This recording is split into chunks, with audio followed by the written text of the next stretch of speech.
Good afternoon, everyone. I would like to call this workshop to order. The time is 12:10. We are in the Joe N. Idlet Junior TEC, in River County School District.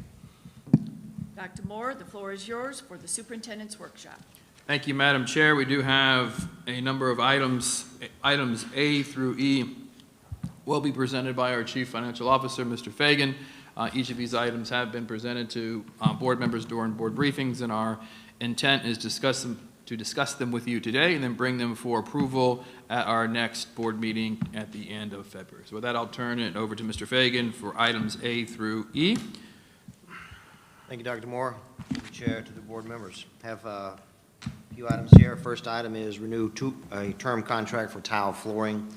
This is a renewal of number one. This is services for a local company in case we ever need any tile work. It's only as a need basis. We can simply pick up the phone, give them a call, they'll come out and scope the work for us, and we can engage them immediately. We do not have to go through the competitive bidding process. Again, this is also the first renewal, so we already had a contract with them last year. This is simply renewing for another year. Estimated expenditure of this could be up to approximately $600,000, but again, it's only as an as-need basis. More like an insurance policy. If we need them, we call them up, they can come and do the work. Any questions on that item? Board members, any questions on the first item? Nope. Thank you, Mr. Fagan. Go ahead. Second item is to purchase new furniture at Treasure Coast TCTC for their nursing program. They have a grant called the Pipeline. It also allowed within to provide services. It also allowed for the upgrade of all the 4 classrooms at the college for all new nursing equipment, supplies, and etc. Approximate cost is $89,000. Any questions? Board members? Nope. Thank you, Mr. Fagan. Next item is approval to increase the purchasing limit for multiple reoccurring vendors. Every year, in the beginning of the year, we bring a list of about 22 vendors that we're going to purchase products or services throughout the year for. Sometimes during the middle of the year, we get to a point where either inflation or usage has increased that purchasing authority, so we come back to the board and ask for a slight increase. We have approximately 6 vendors that we want to increase. Doesn't mean we're going to spend the money. It simply means that we want the authority, should we need to spend the money, to be able to continue products and services throughout the rest of the year without any interruption to schools or students. The vendors are College Board, CDW, which provides hardware and technical support for IT, dairy products, Glover Oil, IB program, and also Cisco Food, which provides food for the food service program. Overall increase is $742,000. This is basically a 3% increase on the overall program. Any questions? Yes. Board members? So, board members, I've had questions regarding this, and I talked with Mr. Fagan and Dr. Moore about it. I don't know if you recall, but recently, maybe within the last year, there have been other items that have come before us where we have been requested to increase the spending limit.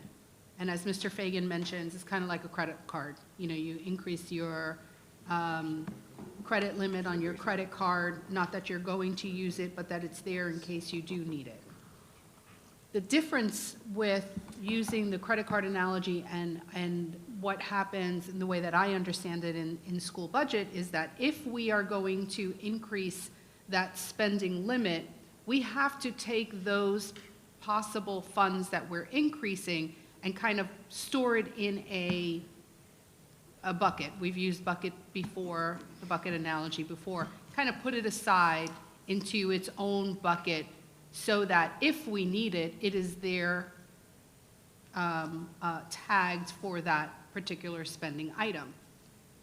And of course, Mr. Fagan, interrupt me if I'm not doing well in my interpretation of how this works. So we've done that in the past, and we have allowed, and the board has voted to increase that spending limit on other items, not particularly this. Last year, although we did increase the limit for milk, if I recall. To the chair, yes, ma'am. And then this year now, milk is actually on our agenda for today. But in general, this is how that works. So here's my vision and my view is that's not zero-based budgeting. And so one of the things that we have talked about before, and I know that Dr. Moore mentioned this coming out of one of his trainings the idea of moving towards a zero-based budget where everything lines up and there is literally zero at the end of when you're, balancing your checkbook.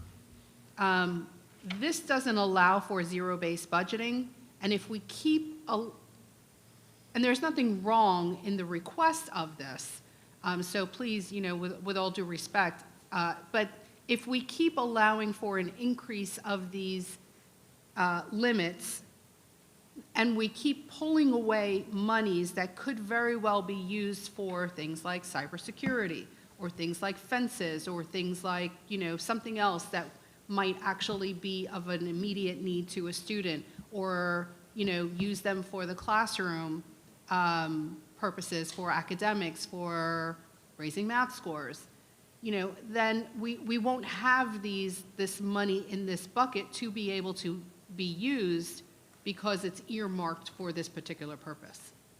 In a zero-based budget, we would, at that moment, have plenty of time from these vendors to say, well, look, we're going to increase whatever the spending limit is or whatever the spending amount is, we're going to increase it. Usually they give you a while to kind of figure out how you're going to pay for that increase.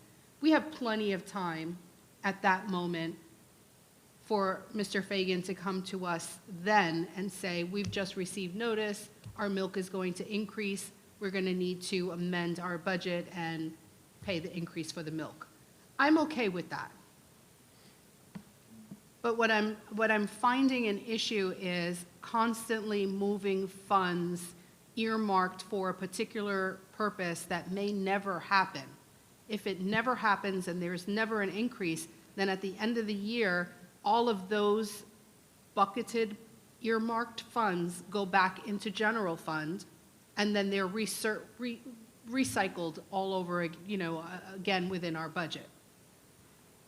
But it's never being then used for the purposes of which we are needing it to be used at the time.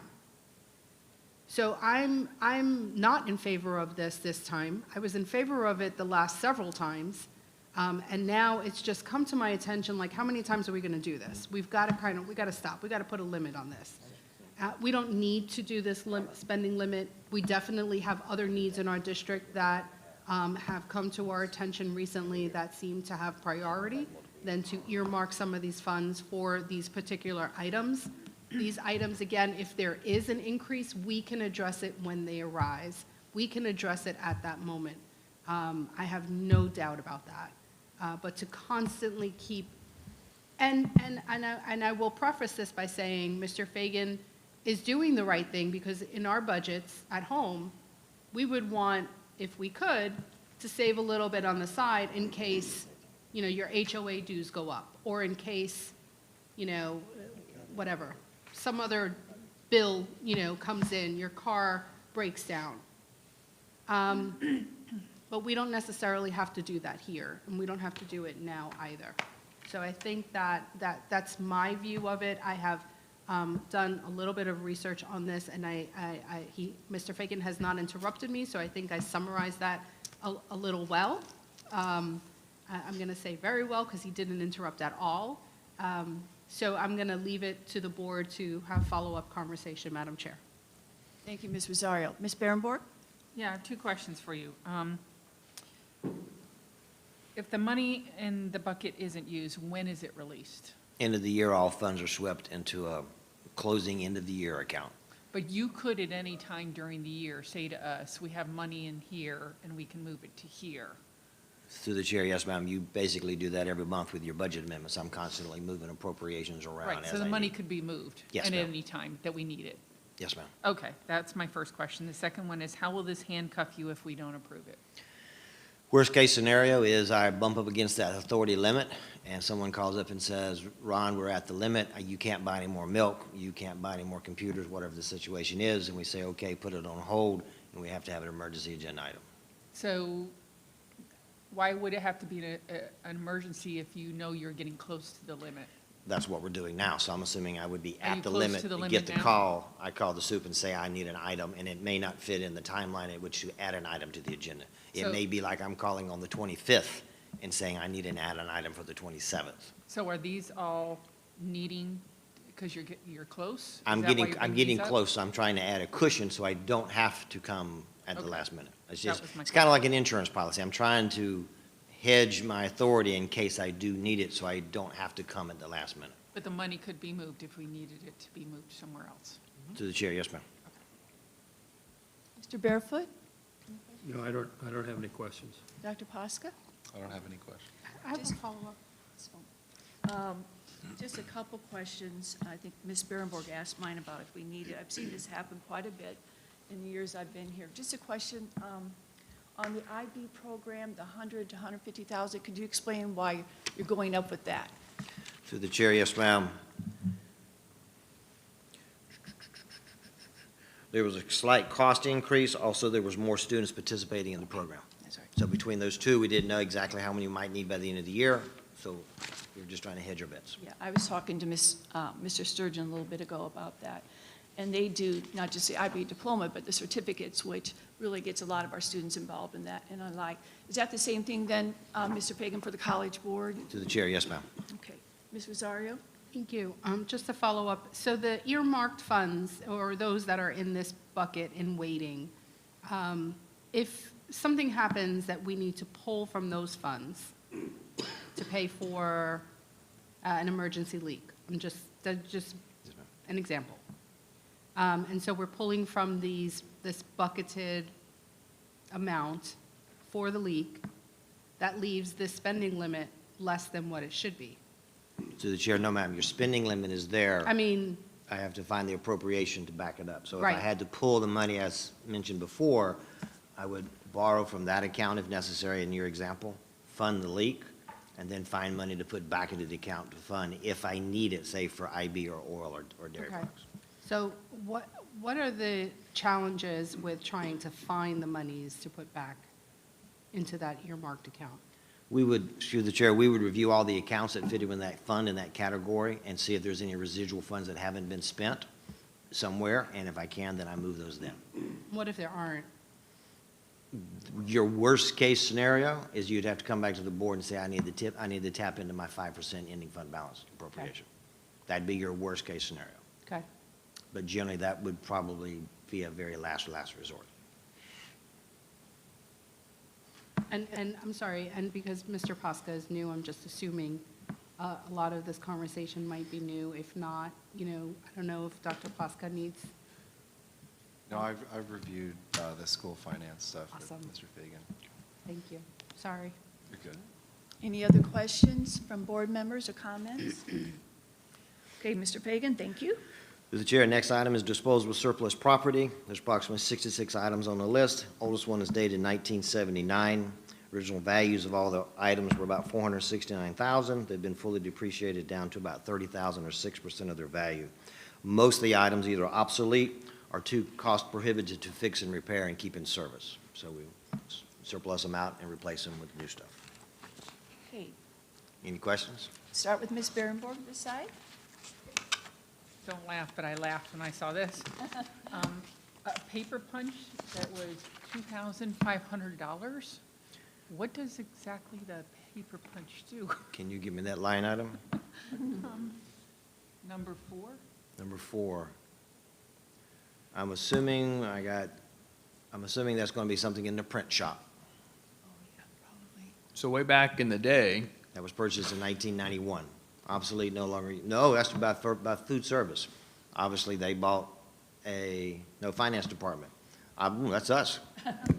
That obviously was a commercial grade hole punch when we didn't buy 3-hole paper, we punched the holes A $2,500 hole punch? from 1991. So from 1991. I really want to see that thing. All right. I will get you some pictures. Yes, ma'am. It'll be in the Smithsonian. yeah, we'll send you a picture. Probably makes books, the booklets. Okay, Ms. Berenborg, anything else? No. Mr. Barefoot? Ms. Rosario? No, ma'am. Through the chair, next item is federal E-rate program. Recall, this is a program where we buy either products or services or hardware and equipment, and we only pay about 20% of the actual cost.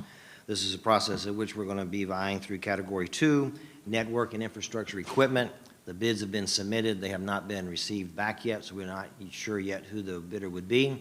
Once this is decided and the contracts are signed, we'll approximately buy about $800,000 worth of equipment, of which we'll only pay approximately $160,000. Thank you, Mr. Fagan. Ms. Rosario, any questions or comments? No. Mr. Barefoot? Ms. And- Berenborg or Dr. Posca? Music.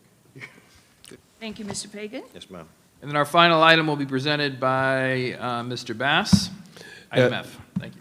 This item is for cafeteria cooler replacements at Indian River Academy, Pelican Island, and Sebastian Elementary. All three of the walk-in coolers, freezers at all three schools are in dire need of replacement. Staff has done a great job of keeping them alive until this time, bringing it to you now so that if approved, we can have them ordered and have it here and have it installed over the summer break. The project was bid out. Complete restaurant equipment and supplies was the lowest of the bids, and that's who we're presenting to you. Thank you, Mr. Bass. Board members, any questions? None. No. We're good, thank you. Madam Chair, that concludes my piece of the agenda. So the next item is for board member items, and I'll turn it over to you to facilitate that. Thank you. Our first item is Robert's Rules of Order Training. Ms. Rosario. Thank you. Let me get my notes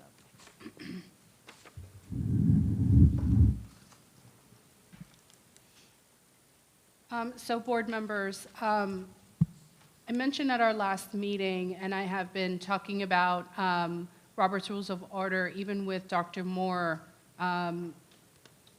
for quite a while, for a little bit now. Parliamentary procedure refers to the rules that are described on how a meeting is to be run.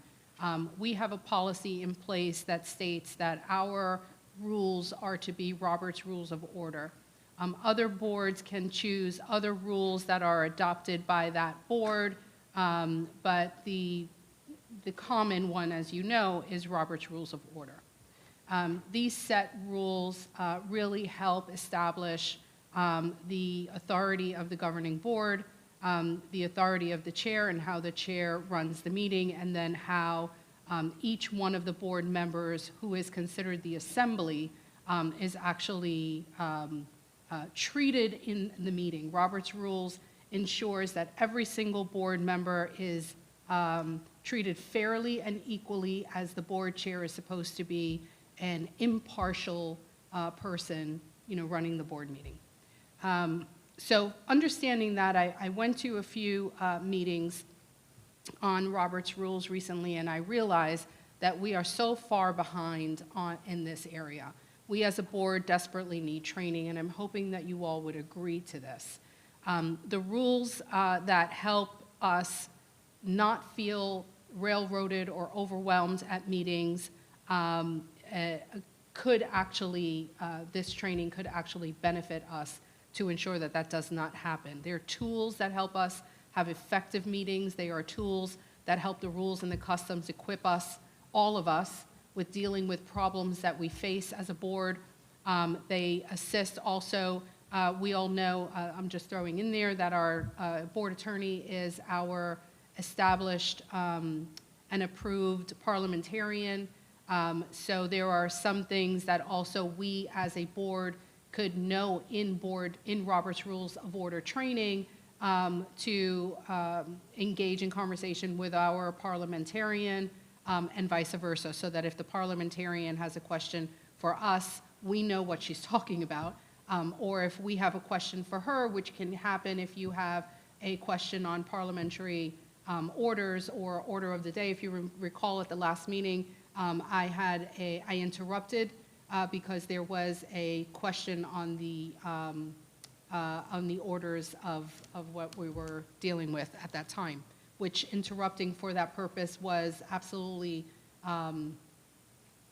acceptable, because that is exactly how you can use that particular procedure. And so it really could be helpful for everybody all the way around. I wanted to ask you, as I was doing this research, we all have a cheat sheet which we were given, I think we all have it, and it should have been in your mailbox or at your dais that Nancy Esplin has given to all of us on the motion guides. Be careful not to use the previous ones. This is the updated one. One of our policies that includes Robert's Rules of Order states that we are to use the most recent edition. This one that we have here and that you were given most recently, I'm assuming you were given most recently, is the 12th edition, which is the most recent edition. There's some changes that are in there. And so this is something that I'm not sure that we use a lot. I'm not sure in the last, 4 years that I was board member that I've ever really held on to. I knew it's in my room, I knew it was available, but I didn't actually use it. Now I'm using it. Now I realize the importance of it. Unfortunately, it took this long, but it's not too late for all of us to get on the same page with this, because I can see the benefit of how we could run the meetings effectively, more effectively. We all, I don't know if you know that as I read Robert's Rules, obviously thinking that you all have the book as well. Did you know that we were supposed to wait our turn and stand to make a motion? I don't know if anybody knew that. Did you know that that boards, I would say boards in general, are supposed to wait for your turn, actually, to get the floor to make a motion? And did you also know that some of those rules in here, many of the rules in this book, are not really for us, because we are considered a small board. A small board is anyone under 12, a board of under 12, which would essentially be also like HOA boards and some of the other boards that are obviously much smaller. So not everything in this book applies to us, which is the other reason why I'm going to request the training, because it's so big and it could be very overwhelming. Being trained by a professional parliamentarian can help us, can help the parliamentarian tell us what exactly is for us as a small board, so that we don't get overwhelmed with this entire book. So there are some rules that apply to just us as a small board. Obviously, there's another aspect of committees, like our equity committee. They run under sunshine. They're supposed to be run with Robert's Rules as well. They have a different set of rules than small boards. So all of this put together, I'm really hoping that we could come together in agreement. I put it on as an attachment, a parliamentarian that comes very highly recommended, certainly in her circle as well, but she came across her name with the Leadership Institute, and she's, again, very highly recommended. Her fee is $125 an hour, which is very inexpensive considering. She has a 3-hour, training session. The actual training itself is about an hour and a half, but the rest of the time is more like Q&A, so we can engage with her in Q&A. And she'll charge mileage, but that's it. No hotel is needed because she's local. She's here in Florida. She is from Ocala area, so she said, you don't have to worry about hotel. I'll just go for the training if you all approve it, and then she'll just go home. She does offer a virtual training, the same training, but virtual. I just find that there is much more engagement, one-on-one if there is face-to-face training. And so her name, of course, as you see it there, is Barbara Proctor. She's her exact title is Professional Registered Parliamentarian. And before I met her, I had no idea that there was ever such a thing. And so I'm extremely highly impressed with her knowledge of Robert's Rules. And so my request is, I spoke with Dr. Moore.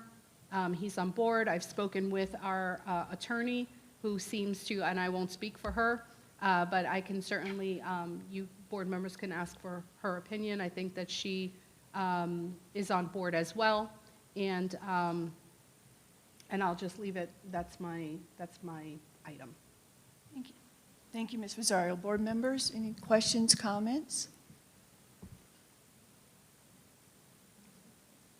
I Dr. mean, Potts? it sounds like a good training opportunity. It may be hard to coordinate our schedules, but it's something worth looking at. Thank you. Ms. Barrenborn? Yeah, I have no problem doing that.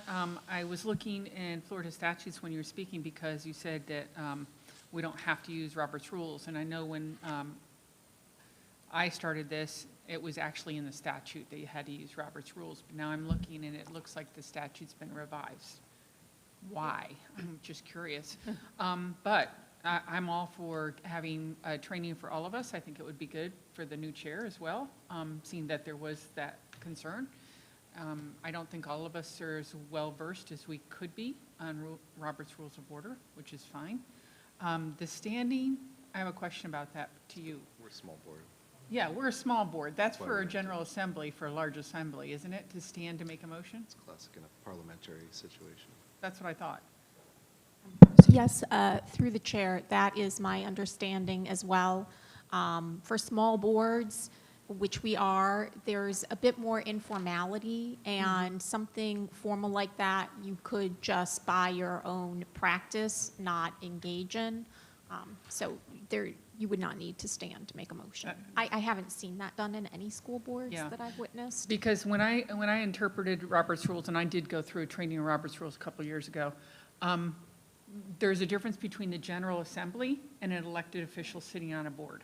We're not the General Assembly in some of the terms for Robert's rules. So that could be a question we could ask during the training to get clarification on that, because I think Ms. Rosario has a different interpretation than you do, than I do. No, Just a moment, please. Okay. Wait till you're recognized. Go ahead. What was your question? Well, I was just saying, I wanted to get clarification on that. So I'm fine with that, because I think once we have a training, we can ask that direct question. I'd rather hear it from the person that knows it. Just a couple questions for our parliamentarian. As our attorney and our representation with our attorney, Sniffen and Spellman, as far as your role as parliamentarian, do you have special training you go through, Ms. Shattuck?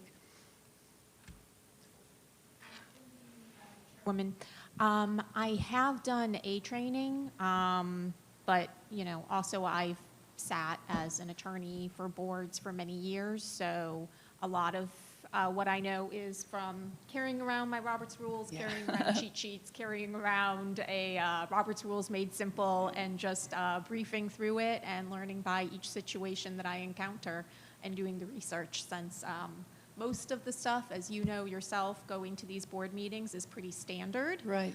Every once in a while, you get into something not every day and more tricky that, you know, even me, I may need to look it up, but Okay. thanks.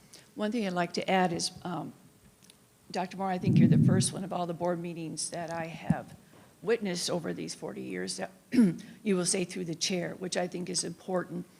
And also, we talked a little bit about this regarding the chair making sure that they recognize that person before they speak. So I like that format, that I think it's very professional. You had a follow-up, Ms. Rosario. I did, and I'm going to follow up on something that Mrs. Berenberg mentioned, but I think in part, and this is just an assumption, where Dr. Moore came from in Miami-Dade, they had a parliamentarian, a hired parliamentarian at their board meetings, not running their meetings, but they're present, and correct me, Dr. Moore, if I'm wrong, but they're present in case there was a Robert's Rules question. Is that correct? Am I correct on that? Through the chair, and should I stand up? Yeah, please stand. You're not making a motion. No, the school board attorney was the parliamentarian, very similar to us, was at the dais, and the constant, what I will say would be differ from this current practice is the parliamentarian, school board attorney was always advising the board chair when a possible violation or something that stood out, and being a possible violation of Robert's Rules of Order that was going, Madam Chair, this may be, obviously, it's up to the chair, but there was a constant communication to the parliamentarian, to the chair, so the chair can make a decision as to whether to allow it or not to allow it. Oh, I thought there was a parliamentarian there as well. I got that wrong. I think what it was very Attorney. intentional that this attorney was in fact the parliamentarian. Yeah. It was referenced at the Yeah. beginning. We have our own scripts that we read. It was referenced that this is the parliamentarian. Yeah. Constantly, I think Doc Jones does this, as did Ms. Barrenborg when she was chair, asking for, if I go astray, let me know. Yeah. So I'm just going to go back to the standing up because obviously I think that's going to be an issue here moving forward. What I said, and we can play the video back, what I said was, and maybe I wasn't clear, was did you know that boards should stand when making a motion? And then I followed up and said, but not everything in this book pertains to us because we are a small board and standing pertains to large boards.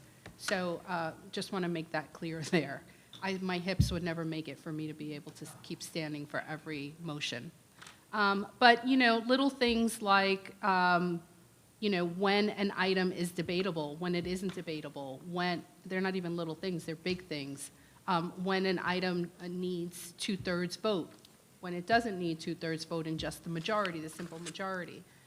All of these items, and during this training, what I understand is there's about 13 main ranking motions that are typical in most school board meetings that obviously with this training, clearly there's consensus here. It could certainly work in our behalf, in our favor, to understand what they are moving forward. So I appreciate the being And on board with it. thank you, Ms. Rosario. One thing that I've talked to Dr. Moore and Ms. Shattuck about, if I make a mistake as parliamentarian, please make sure that you let me know, and I appreciate that. All righty. Mr. Barefoot. I'm sorry, Mr. Barefoot? I thought you said- I'm in favor of anything that makes our meetings, whether it's protocols or Robert's rules, efficient and crisp and to the point, and we have a tendency to get off track, in my opinion, so I'm in favor of anything that will improve. Just a suggestion, because I'm going to mention this when we talk about our board protocols and business of the board. We had talked about even reviewing protocols with our new board member, and maybe we could combine that, look at them, review it, assess it, see if we need to change anything. So that might be something we could add to that, if Dr. Jacobs is willing. One other thing with that. No, I think that was basically it. I know we talked about FSBA training, but that was expensive. So I think if we kind of fine tune with our protocols and Robert's rules might be a good combination. Ms. Rosario? Thank you. So if I can end this, I guess, and make a recommendation for the superintendent, so long as there aren't any board members who object, to see if he and his team can reach out to Mrs. Proctor and schedule a training for us. I think because we have, and I don't know what your schedules are, but because the Mondays where we are typically scheduled the second Monday of every month and then obviously the third Monday of every month, if we could just keep it focused to then, and maybe if the superintendent can look at the superintendent's date of the superintendent's workshop, or even the Monday, March 27th, which is the day of our next school board meeting in March, those Mondays, so we don't have to worry about changing our schedules around. If you all are okay with that, if March doesn't work, then maybe we can even go into April. But the particular Mondays that we are already targeted to meet with each other. I don't think we Just- have March 27th. It's all on one day in March because of spring break. Yeah, March Oh, 13th is yeah. our meeting. Yeah, maybe March not. 13th. So maybe the have to go into 13th, April. March 13th, We're going to April. and then in April. Dr. Moore? You okay? We're good? Has anybody seen her present? Yes, I have. And where, was it in Brevard County, or? Tampa, and then online virtually. I just didn't know if we should make sure this is the person, look at costs from somebody else. If she's good, that's fine, but I'm sure there are others. Yes. It's also on the, this, Robert's Rules. I don't know if you combine the conversation, if it's a different conversation, but you also have an item under Robert's Rules. And I do know Ms. Shattuck did attend a training from this individual, and feedback from her is very consistent that it's Reputable. aligned to Robert's Rules of Order.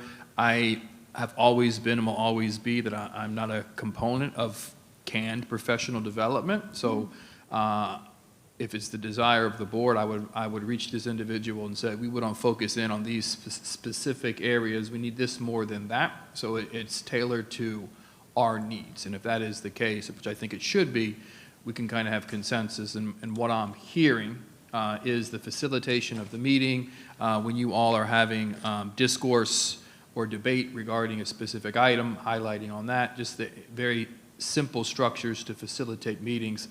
To me, that would be the area or priority in which you all would like to focus. And I would definitely support that. Well, I don't want to miss anything, because she does do a 3-hour, that hour and a half to 3-hour training.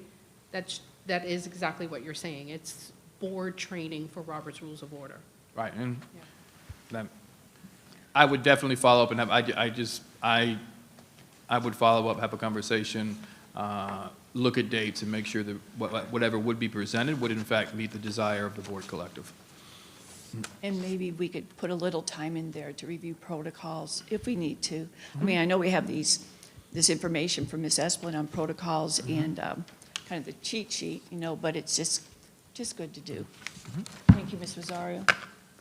All righty. I have the next one with the business of the board and protocols and board members. I'm probably going to go right into my other item with review a role of the chair, because I've been doing a lot of research on this and getting some information, if you don't mind me just combining that. Just kind of goes along with what we were talking about, the business of the board. At the chairperson meeting this year at FSBA, that's one thing they just kept talking about.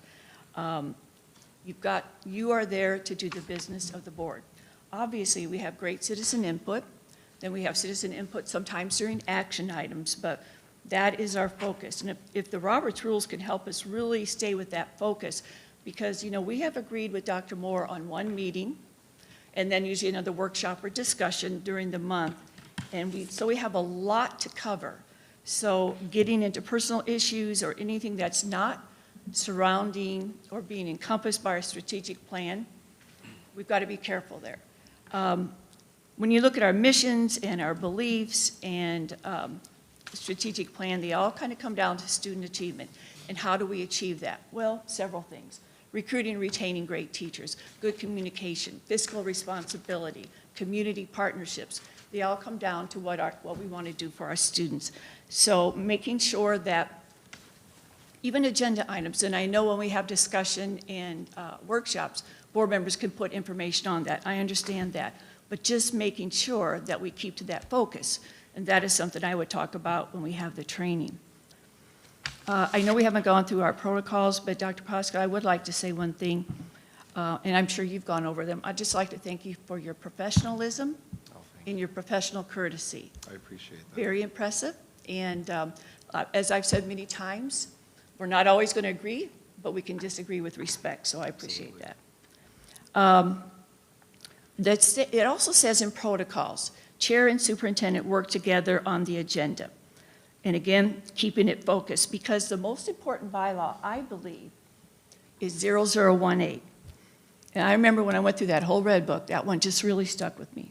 Responsibility of education in Indian River County for our public school students lies with the board. That's huge, because there's so many things that encompass that. So again, keeping that razor-sharp focus.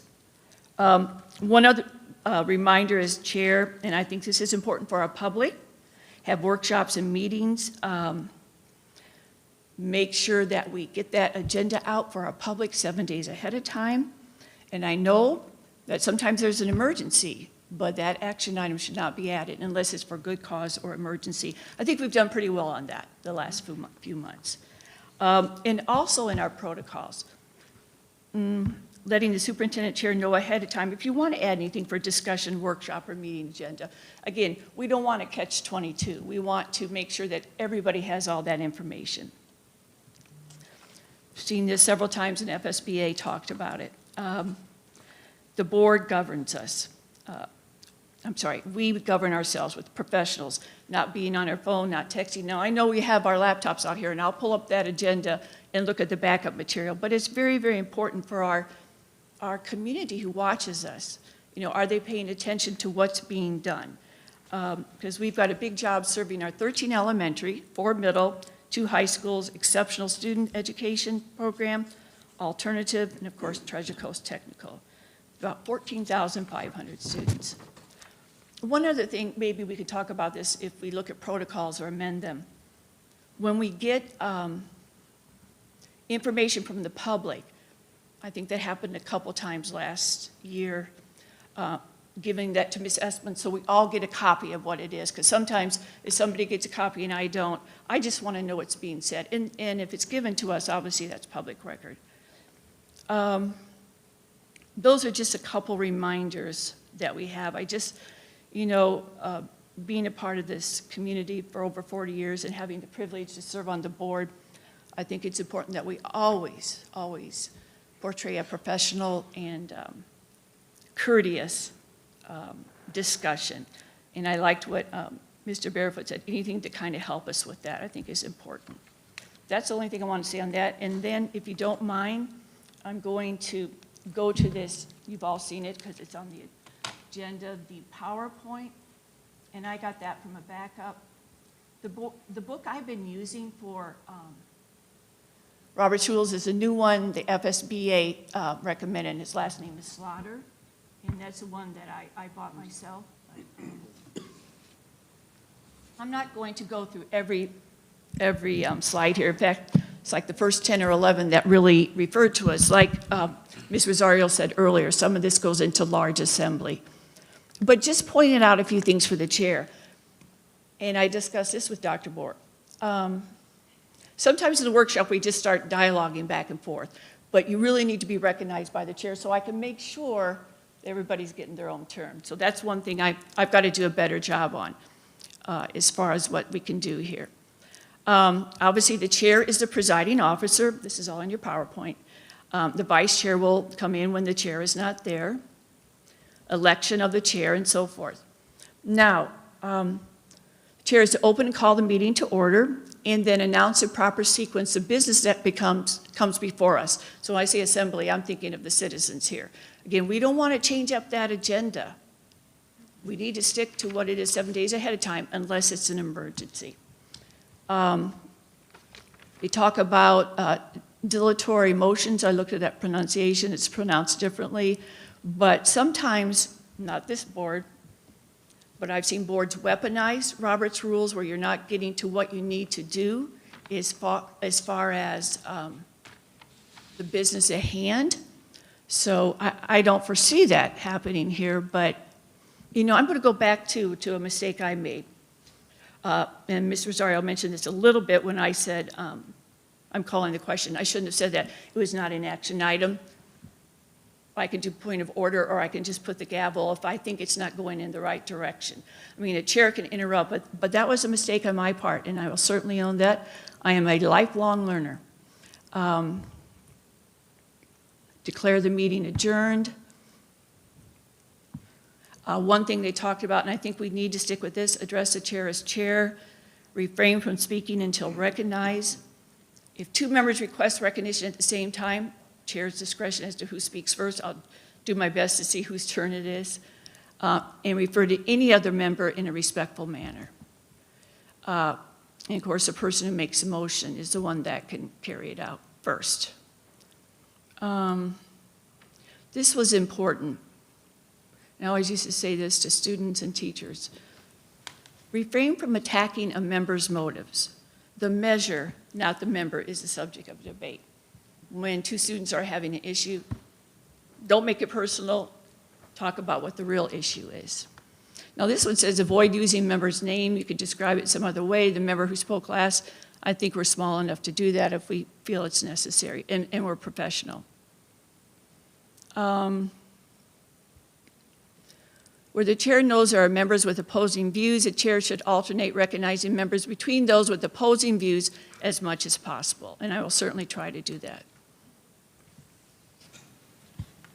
Just one last thing. A member may still declare a point of order at any time if the Roberts rule is not being followed, even if a member is using the established custom. I mean, that can happen from any member. I'm skipping around here. I'm sorry, they have it. He's trying to follow you in there. And the last one, page 13, that's the one I really wanted to review. Simply put, the chair is responsible for maintaining decorum. The chair may interrupt a speaker if decorum is not being observed. A member may declare a point of order to interrupt a speaker and, after getting recognized by the chair, bring attention to another member who is failing to observe decorum. The chair then directs a member to come into compliance. And a member fails to come into compliance, the chair shall take back control of the floor and continue the proceedings.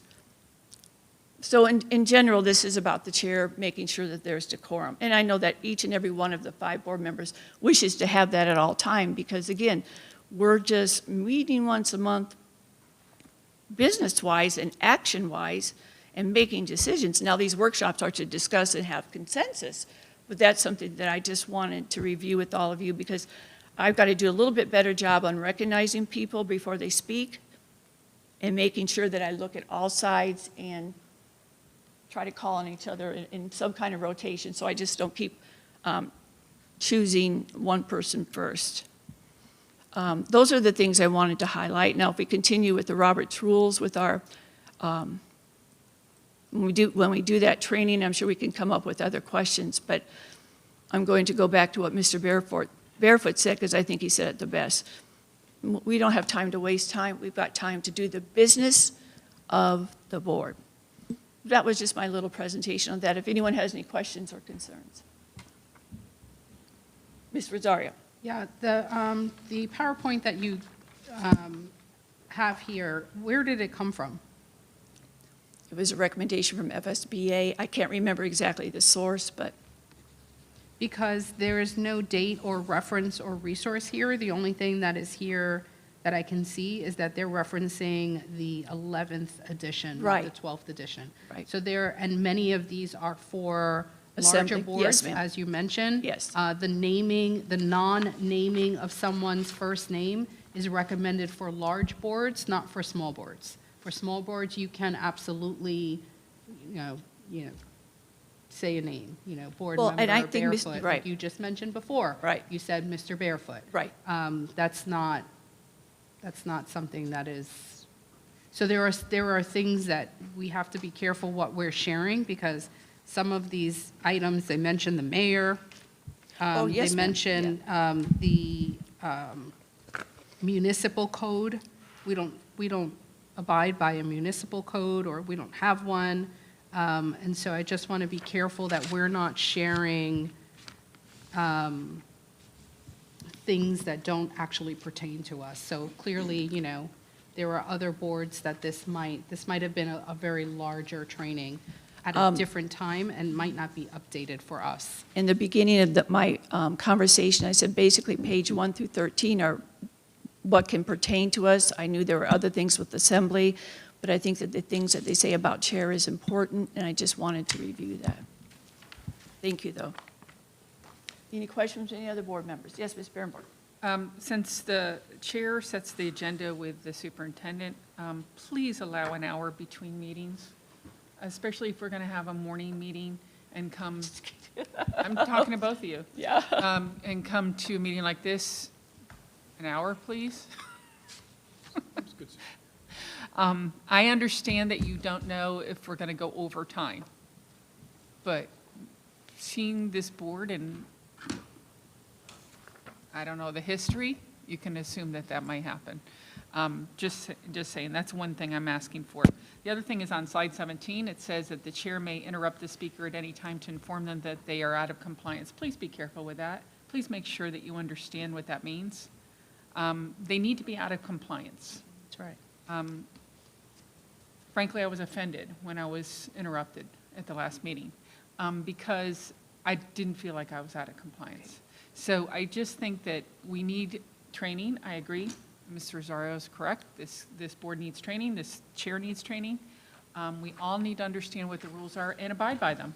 I agree with you, Chair. We need to abide by the rules that we set. And if we all agree to have these rules, then we need to agree not to interrupt each other when we're talking. Thank you. Okay, anybody else? Mr. Barefoot, Ms. Rosario? All right. I have the next one, and this is on media checkout.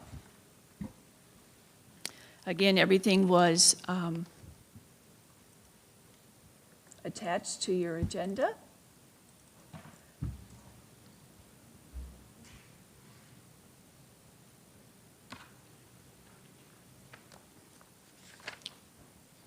Can I ask a question? Sure.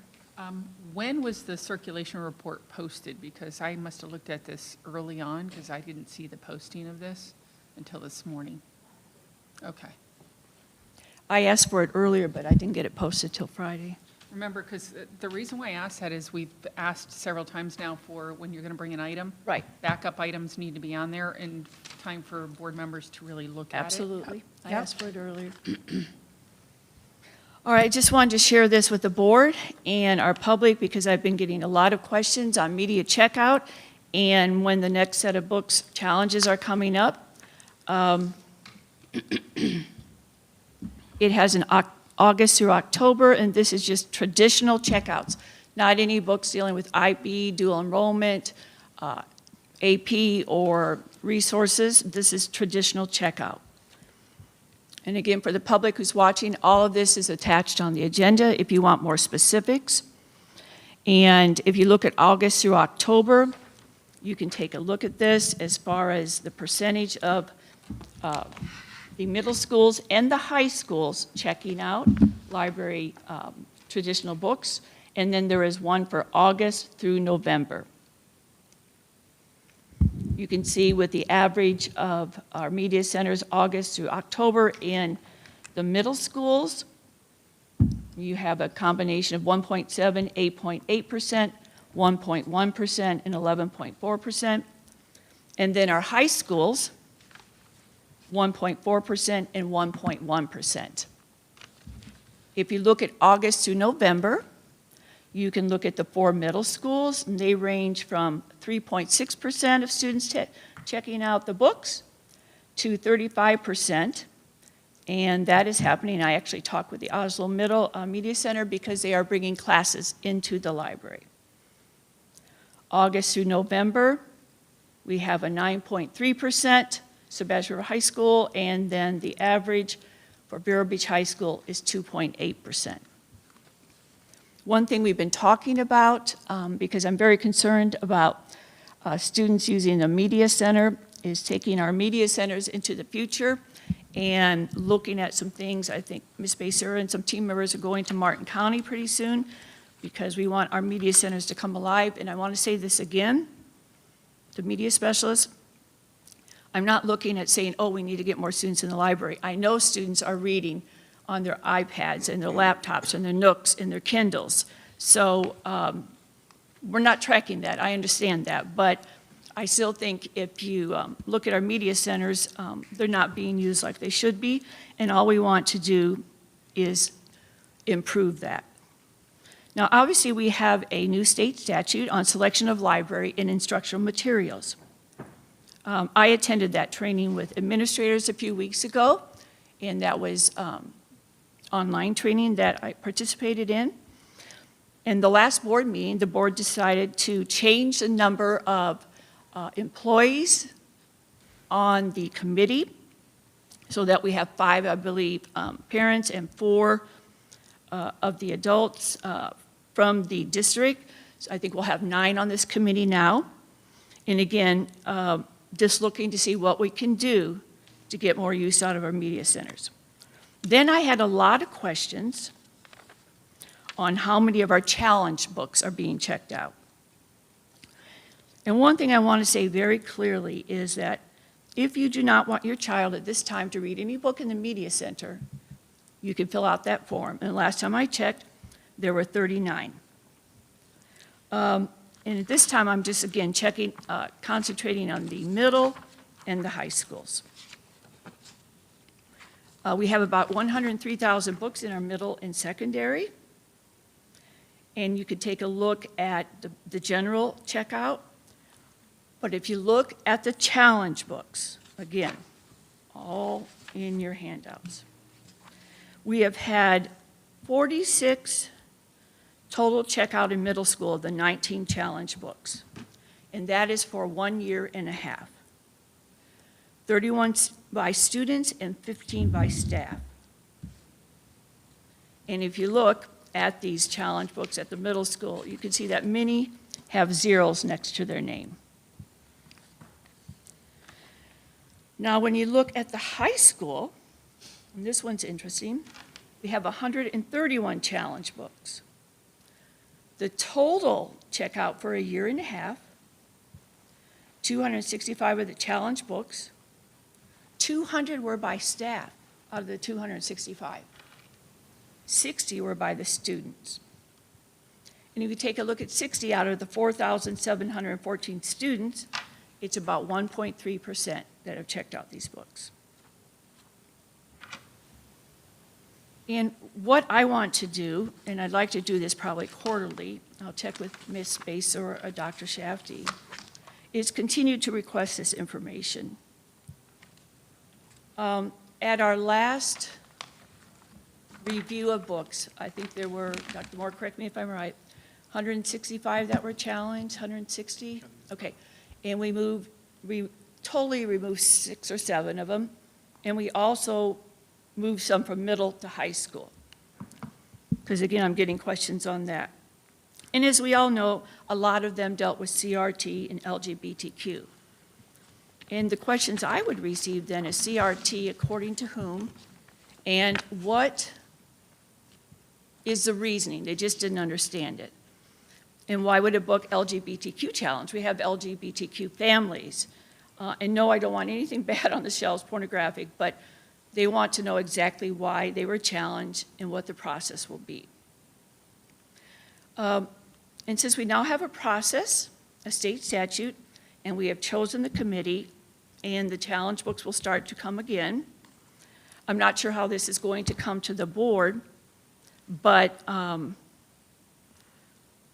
I just want to know as a board member, when this comes to us and we vote on it, I just want to know specifically why it was a book that was challenged, what's the information, does the committee agree? And I know that's a majority rule on that, but a lot of people just weren't sure why certain books were challenged. And I think if we're going to do this in the public setting, we have to be clear on that. And again, I know we have to follow the state statute.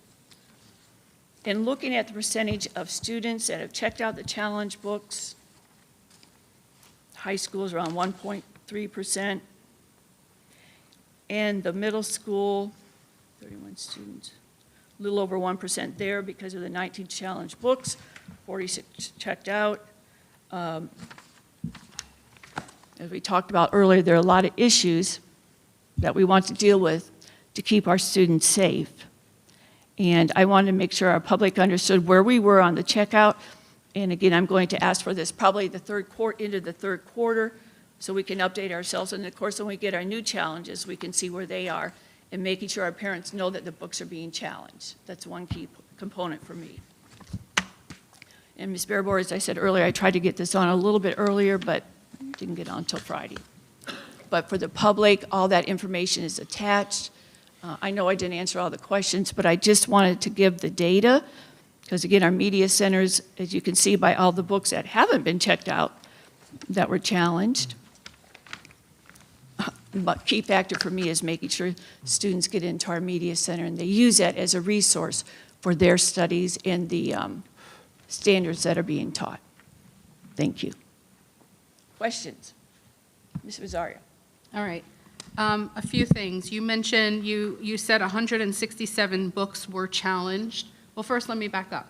You're saying you wanted us to look at these challenge books, but we currently do not have a challenge list. No, those are from last year. Okay, so you didn't say that. Okay, I think we I need did to as far kind of as the clarify committee which- last week. Right, we don't have any challenges yet this year. That's correct. Yes, ma'am.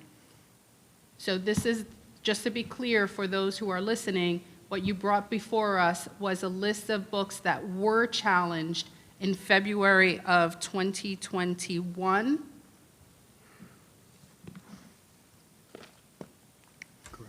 Yes, I said that this is from the last group, that we have a new committee with state statute, and we don't have any challenges from there yet. Okay. Thank you.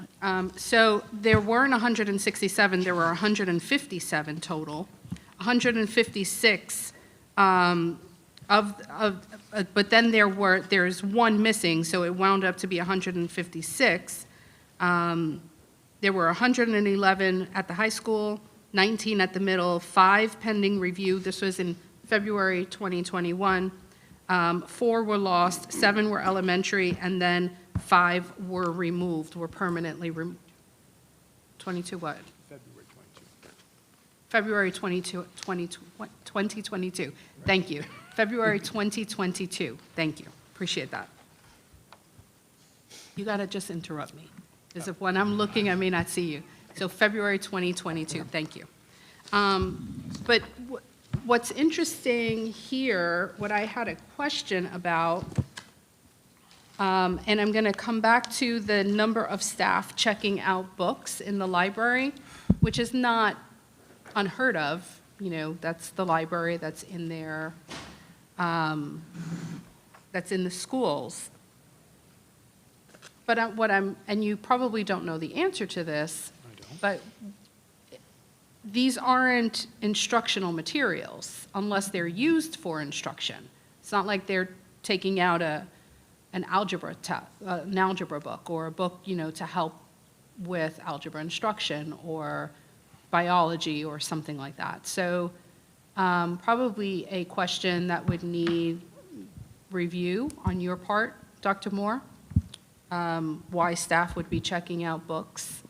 Moving forward, now that we will have new policies in place, ensuring that staff are not using books that have sexually graphic content within the classroom would be extremely important. That part of it has not been captured now that we're having the conversation in our policies, nor in our procedure. So that, I believe, would have to be handled on your end on how to ensure that that doesn't happen. I mean, not every teacher would have received the library and media center training. At this point, just the media center specialists and administrators, I think. But one thing that I'm going to add to the mix is possibly opening up the invitation for classroom teachers, especially moving forward into next year, to be able to take the training online as well. If that is indeed where you all are headed, I would certainly support that. I know that that's part of the conversations in the library training group, the work group that, you know, was held before this actually came forward. Board members, I took the training, and I got certification in it. You all could take the training too. Anybody who takes the training gets your certification. But it's good to know what is prohibited, what is allowed, what is prohibited. If we do take the training, then we're able to speak to our constituents on behalf of the school district and say why we're doing certain things. I don't know if what I've just mentioned there is a comment. I know that you came up forward.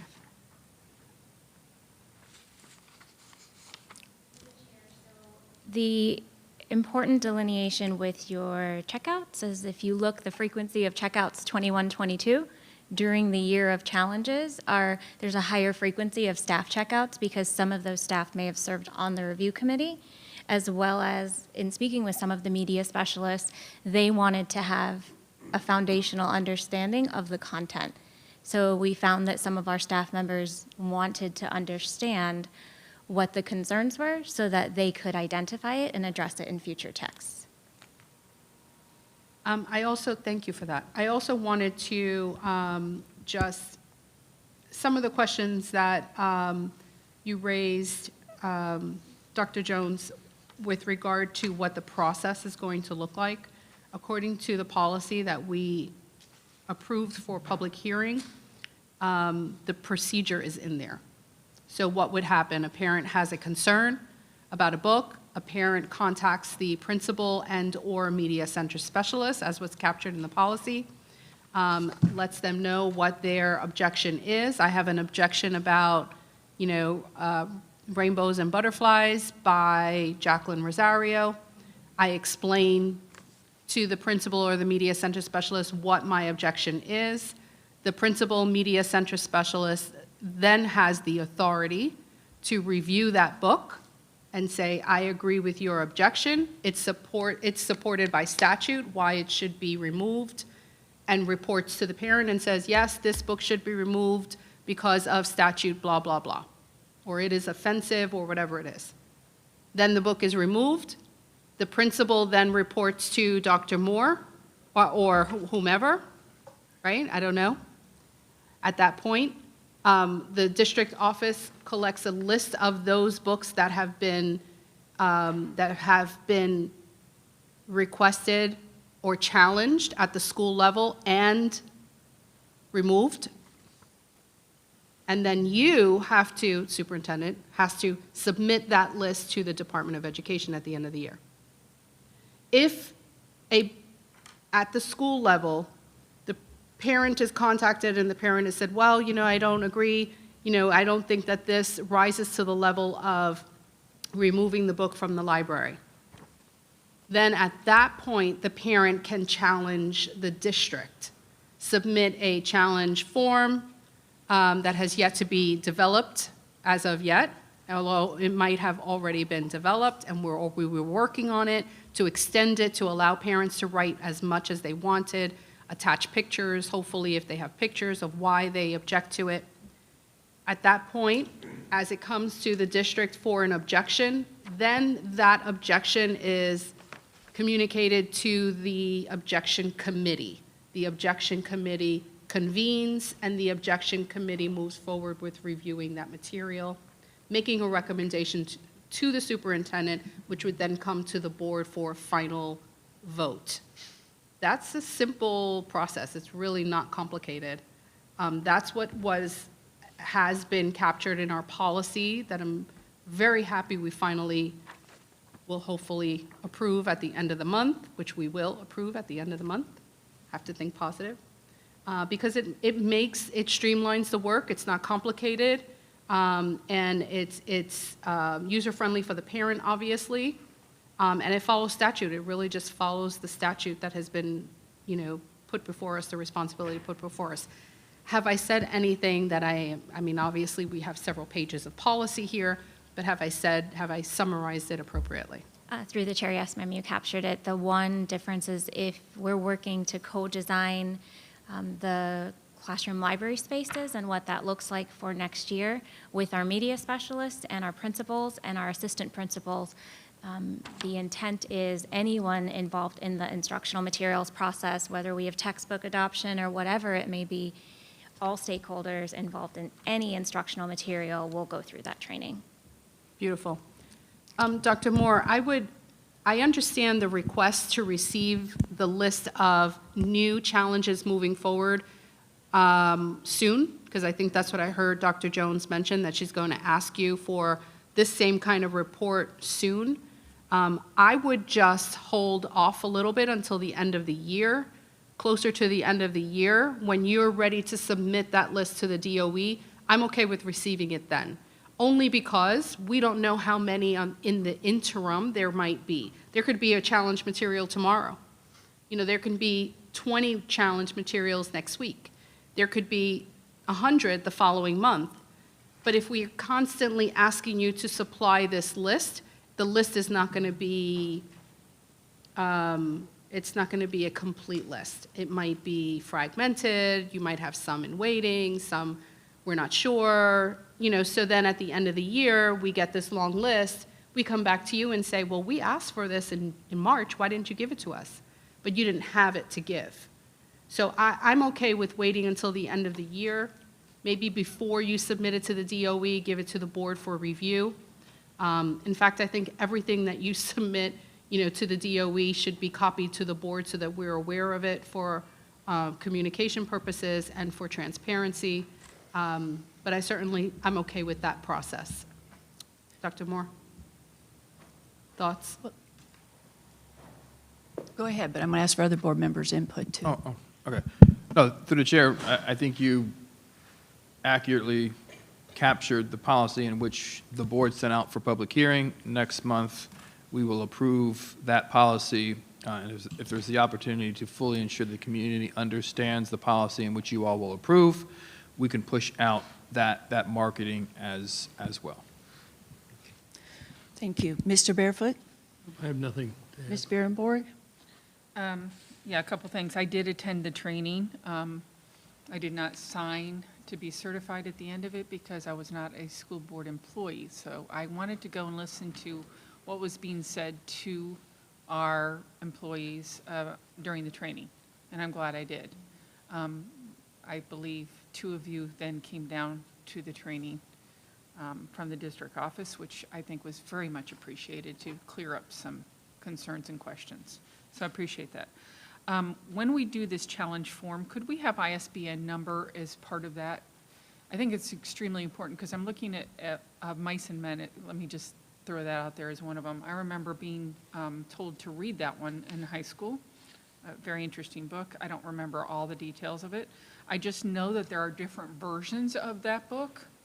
And one of those versions, I agree, I wouldn't want in our schools, but I also think there's merit to another version.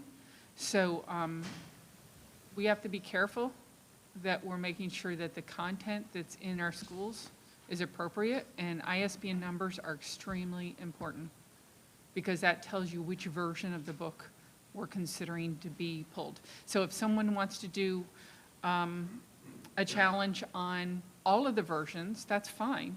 They just need to put in the ISBN numbers, I think, because I think that's important for them to know. As Ms. Rosario pointed out last time, one of the books was not given the right ISBN number for that person to use. So that's an issue as well.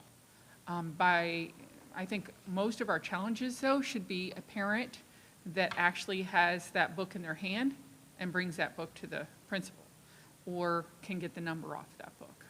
So I think it's important that we have the numbers there. The other thing is, could this be in alphabetical order every time we look at it, please? Because we're jumping around and some of them are misspelled. So it would be really nice if that was cleaned up. I know that's the original, because I looked at that. That's the original one that we saw a long time ago. So I think that we need to clean this up. The other one is, that's enough. Thank you, Ms. Berenborg. Dr. Pasca? I have nothing further. Just to wrap this up, a few things. I took the training with the principals and APs. I did say, I looked at my notes, no challenges yet, but Dr. Moore, I'm just saying individually, for me, anytime a book is challenged, I would like to know. That is how I feel, so that when we get questions, and even if it goes, or the principal decides, and then that has to come off of all of shelves, I just want to know that, and the reason why, whatever the reason may be. Again, the information that you have as far as a representation of challenge books at the high school, middle school, you'll see that vast majority were never checked out. And as we get the new challenges, I would like to know just the specific reason if they're taken off, so I can understand that and be able to respond to my constituents. But I appreciate the time and the comments, I really do. Yes, ma'am. I'd like to follow up. When submitting this form here that you received, Dr. Jones, when did you request it? I started right around Christmas time, August or October, and then I thought, I also want to have the challenge book, so. So you did this on your own? No, I did it with the school district. Oh, so when did you receive it? Probably January, the whole packet probably by January. So we only had it on board docs on Friday, Correct. but you had it in January? I put it on the agenda to be on here, and I had the information, I didn't have it in time for the January meeting, that's why I put it on the You had it February. in time for Tuesday. So we're supposed to give the superintendent I did. anything that we want to add. No, I didn't have it by Tuesday, I'd say Wednesday, and then try to get it on Thursday, and then double check that it was on Friday. But you had it on Tuesday because you said you had it in January. I did. I didn't get it there obviously in time. Okay.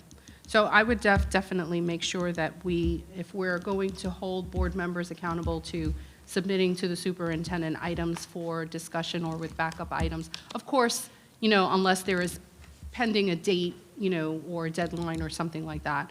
But for the most part, that is in our protocols to make sure Right, that we have right. items up there. I should have had it in there a- by in Tuesday, time. but please understand, I'm sorry, go I ahead. want to also mention that there are some errors in this report, so it's important.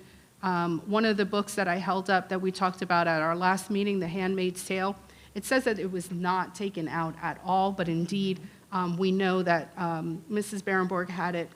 That's high From school. last- It is, it's on there. I'm looking at it right here. Are you looking There's at the nothing first on one? there. Are you looking at the first screen? That's middle school. Go down to the high school one, you'll see it again. It's on there.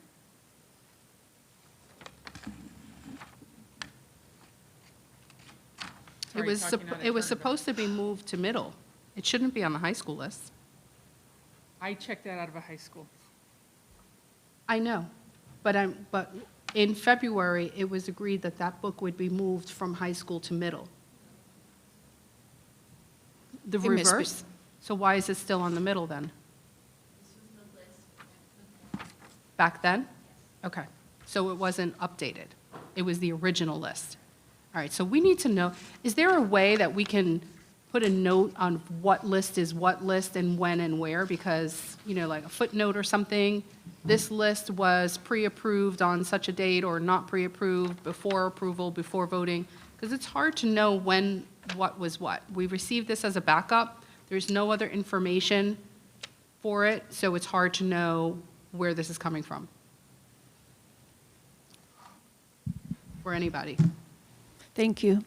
I'm not done. Oh, okay. There's another book here that was also, the title is wrong. How I Paid for College is the wrong title. The actual title is How I Paid for College Through Sex and Drama and other stuff. And all of that is taken out of what we see on the list. So when you see this list, it's not, for some of these books, it's not a complete title. So you're not getting the full understanding of what some of these really are. So I would be cautious as to when we receive this list, that it be complete and accurate. Thank you. I wasn't trying to keep it from anybody. I wanted to get it on there as soon as I could. But the one thing, or my main thing here was, let board members and public know that probably 90% of these have never been checked out. We have a new process at state statute with our parents and district people. And as I said, I'm not sure how the entire board feels, but if there's a challenge, I would want to know why, what reason for the challenge is, and if it's made at the school level, I would like to know. Madam Chair? Yes, ma'am. May I ask Dr. Moore? Dr. Moore, in December, I remember an email that you sent to us, I think it was in December, of these really pretty architectural designs of re-envisioning our libraries. Whatever happened to that? And Chair, we are still in that process, so right now, we're beginning some of that work in coming up spring break at Sebastian River Senior High School, and then we're still designing out the high school. So it's in this year's plan to re-envision and repurpose that media center, so actually students can go in there, and the following year, move into Vero Beach Senior High School. So what would happen in the meantime? Are we shutting down the library? No, we're working around, so spring break, they'll do some of that work, and then over the summer. So in the meantime, they stay as they are, but ultimately, we're working around the school schedule. So there were a lot of plans in that. There were a lot of different options. I think there were several pages of layouts that looked different one from another. I'm going off of my memory, which sometimes is not that great. Which one of those are we going to have? Are we going to have a presentation of what the plan is moving forward, just so we're aware? I can bring it back to the board, but what was presented for each of the two schools was concepts. They've had a number of meetings since, just kind of refine it and individualize it for that particular space. So they're having meetings at the school sites and to figure out how we're going to get the most for the money that we have in order to ensure ultimately media centers are being used. But I can definitely bring that back to the board. Okay. Okay, any other comments regarding media checkout? Okay, Dr. Moore, we now go to legislative priorities. For the board? Do you want to say anything before we start? I sure do. The legislative priorities that was posted on board docs is the sum of the conversations that we had at our last meeting. As you know, we started with a 3-page document, approximately 3 pages, with a number of all important priorities. Through the last conversation during workshop, we were able to glean some priorities that board members identified at that time, as well as during individual meetings. We're now down to the 1 page. So this is the opportunity for the board to engage in further conversation in order to determine, are these in fact the priorities? Are there other ones that you'd want to bring back, or ones in terms of priorities that you would like to stack and rank? All right, any board member like to speak about these? I thought the summary was good. Ms. Rosario?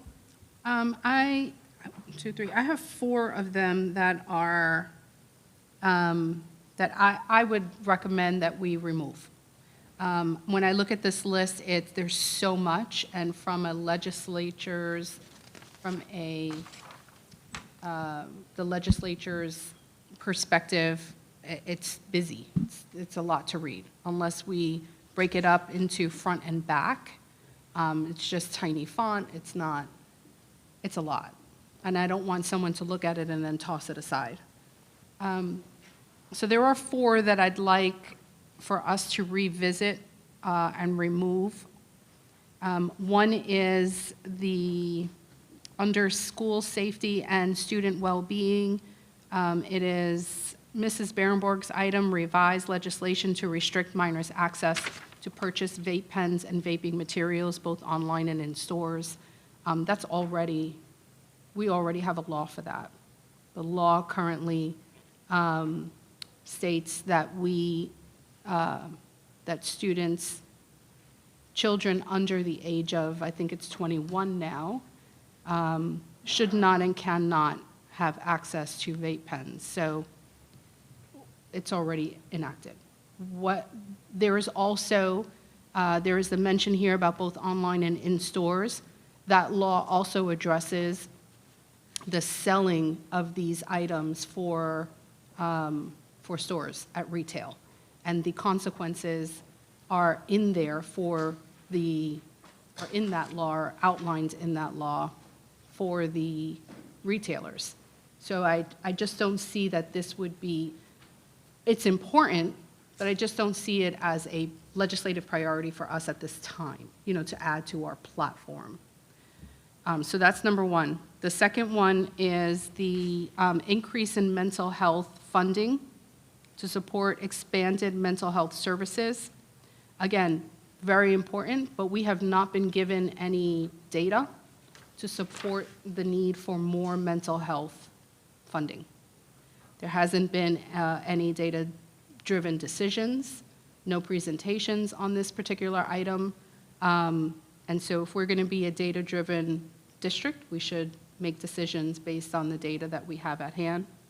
Same thing with expand VPK to include programs, options for 3-year-olds. Personally, I think 3-year-old in having that as a legislative priority is not a priority for us. 3 years old, they're just so tiny. But at either rate, I just don't see it as our priority. Is it important? Yes, but I don't think that that would be one of the priority items for us moving forward. I see that there are other things on here that are much more driving. And then the last item that I would, and we've never discussed it. The other item is support additional flexible funding to offer an extended school day and a year beyond the 180 days of all students. And there's some more things on there. Again, very important, but we have never discussed these items for them to be priorities for us. I think as a board, we have to be on the same page with the things that we discuss and that we say are important. These are our top main issues, and these 4 items here, again, though important, though warrants discussion, at this point, we have not had any discussion to warrant it as a legislative priority for us. So those are the 4 items that I would just ask the board to remove from our platform, clean it up, make the font a little bigger and easier for legislatures to read. Legislators. Mr. Bear, thank you, Ms. Rosario. Mr. Barefoot? Well, I think safety, wellness, and funding are common themes. The more specificity you can get for the rationale behind more funding is good. The amount of money that and you read about the huge budget surpluses the state has, and give them credit for making a lot of progress, but we can start with teacher salaries. They are nowhere near competitive with most other places in the country. We're number 46. I mean, we're like a third world. And for as much priority goes into educational issues at the state level, too much of the focus is on all this cultural stuff and not enough on helping attract and retain teachers. And by the way, it's not just what you pay them, it's also affordable housing, which is a major component to that challenge at any rate. So I am in favor of shining a spotlight on anything that will get the attention and move up the priority list, or the amount, not that it's not a priority, but allocate more dollars to these funding initiatives. Specifically, and I think that the additions made highlighted here are all good ones. I just one in response to Mrs. Rosario's request to remove a few things. It's always better to the extent you can do it, is to have it shorter and to the point. And she's right, you'll lose the impact. But I would tell you, in my view, this vaping issue is a huge issue. Thank you. And when we listened to it this morning, and people at all levels, whether it's teachers or administrators or whatever, are struggling with how to deal with this. So I am not in favor of removing that as a priority. I think it is a priority, however you want to, in whatever category you want to place it, the more that can be done. And I'm not a legislature, but if I were a parent, I'd be looking for all the help I can get from our legislatures. But other than that, I think this is well done on the part of everybody. Summary. Thank you, Mr. Barefoot. Ms. Barrenborn? Sure. When a legislator is looking at a paper that you hand them, because I've done it, I know, the shorter the better, I agree. But the term revise was put on there, on the vaping one, for a specific reason. There is legislation out there about vaping. The enforcement of it is another issue, but the legislators can't do anything about enforcement other than to put the law in place. The revision that I think the reason why I asked for that word is because they did have home rule, and that was taken away. Okay, the legislature year before, took away home rule. And when they did that, they removed the ability for county commissions to enact their own rules. And one of the rules that they had locally was about vaping and vaping shops and what they could do. In other words, they had to have all of the vape stuff put behind the counter, like cigarettes. And it wasn't out in the open at eye level for kids. Because that home rule got taken away, now the vape shops are allowing the fact that these colorful things are put at eye level right next to the gum. So that is a specific thing that happened due to legislation changing. What I'm asking for is to look at revising that to maybe give that allowance back to county commissions, and another commission can look at that and say, yes, we need to do something, because it's out of control. We have shops that know what the law is, whether or not they're following through with it or not. You know, the ones that are following the law, great, but the ones that aren't, that's a problem. But part of the issue came about, and this is why we had such an expansion of vaping shops and shops selling vapes, is because of that lifting of the law. And so I know specifically about that law and what happened. That is why I asked for revision. I strongly recommend we keep that as one of our big priorities. The other thing is affordable workforce housing. We have talked about it. The more they see that from being screamed at them from every group that goes up there, the better. And teacher salaries. It's important that we are in line competing with the other states at this point, because we're looking at the same people at all the states across the states. Yes, I agree with shortening this. It's interesting that, you know, certain items were asked to be removed, but not other items. You know, there are some that are kind of can be combined to be more succinct, perhaps. I know you've done a good job of succincting what we had before, so that was great. But I think maybe looking at some of this distinction again, for example, the ELL one, provide a waiver for the passage of the ELL requirement for ELL students who have passed all other high school graduation requirements. I know that that affects a certain category of students. I don't know exactly how it's affecting them or whatever, but is that one of our largest priorities, our largest needs? I know it is for those students. But I don't know if that's as big a need as our other things that we have there. You know, I could pick apart a lot of things, but I won't, because I respect each board member's right to put things on here. And so I'm not going to do that to other board members. Thank you. Thank you. Dr. Posca.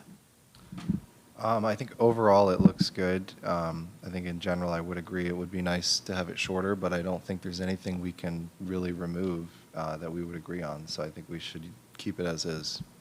Thank you. Just a few comments. Yes, as Mr. Barefoot said, and when you talk to middle and high school principals, vaping is a huge issue. And revising was the word that kind of caught my attention on that, what Ms. Bereborg just said, because it's not working. They're getting the things they shouldn't be having, and we've got to help our parents. It's just not about consequences. We know they have the citations and so forth, but we need to help our parents. Mental health, that I'm on the federal legislative platform. That's a big one. It's also on state legislature. We're still dealing with that at all levels, and the more help we can get there, the better.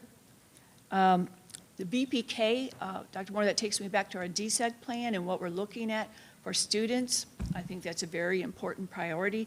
I know Ms. Flood is opening a few more classrooms because of the need, and I love seeing that, to make sure our students are in healthy and educational programs. I had the opportunity to speak. I actually got a call the other day to speak to about 20 community members. They wanted to help public education. It's absolutely wonderful, wonderful discussion, dialogue. And as Mr. Barefoot just said, I checked, some will say 45, some will say 46, as far as teacher pay. I've said it 100 times, recruit and retain, but they're not out there like they used to be. So somehow, and what Ms. Bereborg just said, and Mr. Barefoot about workforce housing, I mean, it's a battle to get our teachers, and it's going to continue to be there. And it's, like I said, it's not just pay. So I wouldn't remove that one either. So the summary, listen, this was 3 or 4 pages. This is hard to do. This is hard to do. So Dr. Moore, do you have a clear message? Okay, all right. Anyone else on that? Okay, good. So we are down to the closing, and before we close, I know we don't have a meeting tonight, so I want to give an opportunity for any board member for any activity you've been to, or just share something that was cool. And then we'll go into adjournment. Dr. Poska, you want to share anything? No, I'm Okay. good, thank you, though. Thank you, Ms. Go Barrymore. that way, Okay, I'm still sorry. writing now. Ms. Rosario, would like to share anything? That's not on our agenda. I know, I just added that. I'll See? reserve mine for the board meeting. Thank you. Okay, thank you. Mr. Barefoot? No, good. I do want to share something. You want, you Yeah, ready? I'll just talk about 2 of them quickly, because I've gone to a lot of things. When I went up to Sebastian, I don't know how many times in the last 2 weeks, concerned about the chairs that are in the auditorium. I took pictures. I don't know where it is on our 5-year plan, but it needs to be moved up. And then CTE, wow, what an impressive opportunity. I'm so glad I went to Sebastian River High School. I couldn't go to the Vero Beach one, but I went to the Sebastian River High School one, and the teachers were great presenters, packed house. I couldn't believe how many parents were there and kids. So well done. I'm so impressed, other than the fact that the internet wasn't working for one of the teachers who was in a high-tech STEM presentation, could not show what he did. So we need to work on making sure that our internet's working all the time. But so impressed with CTE and what's happening there. So it was a really great opportunity. And the renaming of Gifford and the colors, I know what a wonderful thing it is that we were able to give back to a group of people who lost something that we're finally able to give them back, and it didn't cost us that much because of a generous donation. So we really appreciate that. Thank you. Just a couple things. Gifford Middle had the Gifford Career Fair, sponsored by Connie Peterson, of course, Dr. Bacon.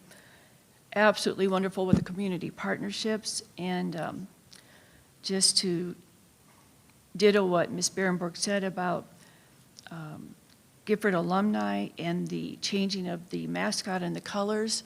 That video they did was so powerful. I'd like to get that on our webpage, of what that school meant. And obviously, I had the privilege of opening Gifford Middle in 1995 and have a close connection with the Gifford community, but that's probably one of the best events I've ever attended through the school district. And job well done by Gifford alumni, and seeing former students, teachers, homecoming queens, football players. You walked out of there feeling really, really good. And then having the donation to get the uniforms and so forth, I thought was outstanding. But good things are happening, and I appreciate all that you do. Can we, Can I? Yes, you can before I hit this gavel. okay, can we recognize the donor at a school board meeting? That would be wonderful. I'm not here. That was a generous donation. Wow, that's good. Mr. Barefoot, I'm sorry. Could I just ask Ms. Becerra to give the board the Fort Ticonderoga program that's going to take place this Thursday? It was originally part of the speaker series at Quail Valley, Oh, wow. but thanks to Kevin Given, he called me, and then I got a hold of these guys, and we met with a board member from the Fort Ticonderoga, which is, I mean, we could go on and on about what they are, but it's a whole focus on civics and American history. And so and they've offered to come in early and meet at noon on Thursday and Kelly, why don't you give them a quick overview, just so they're aware of what's going on? Yes, so a very generous offer for about 50 of our students across the system in our high schools. They're giving them a behind-the-scenes kind of sneak preview of the lecture that the Quail Valley membership will be able to participate in that evening. So it's a cool opportunity for our students. It is based on Fort Ticonderoga and American history. And what Quail Valley has also done is they've generously offered 2 scholarships to students who attend and write an essay based on the presentation. So just a really unique opportunity to learn about American history off campus. And sometimes those are the opportunities that stick the most. So thank you for helping us all connect. There will be, what, half a dozen teachers? Teachers are invited to go as well, definitely 50 students, and then their teachers in addition to the student population that's able to attend. Quail Valley's a small, the space is a little bit smaller, so we're keeping it at that level for the level of, to be able to be accommodated by the size and the space. And by the way, of the 50 students, 41 are primarily from Vero Beach High School and 9 from the charter, is that right? A larger percentage of them are from, we're still gathering numbers today, so the numbers are a moving target, but the majority of the students are attending from Vero High School. Sebastian has some students who will be participating, as well as Indian River Charter School. If any of you would like to go to, it's at noon, Yes. if any of you would like to go, let me know and I'll make sure that I can facilitate. If nothing, you may end up having to sit in the bar, which sometimes a good way to get through some of these, at least if it were me, back in my academic years. But no, seriously, if you're interested and want to hear, because this has become a big topic everywhere, where we seem to forget about our history, and this generation of kids are getting shortchanged because they're not given the perspective. Everything's today, and it's not how we got to where we are from maybe where we had been. So let me know, and I'll make sure I can facilitate that. It's on Thursday, this Thursday, from noon to 1 at the Quail Valley River Club. Thank you. Ms. Rosario? Can you send us all of this information in an email Yes. so that we're all aware? I will do that. And the name and Yes. what they're presenting on, and do they have a curriculum? Do they not? Where are they? I will send all of that to you in an email. Thank you. Sure. Anyone else? All right. Then we will adjourn this workshop at 1:52 PM. Thank you.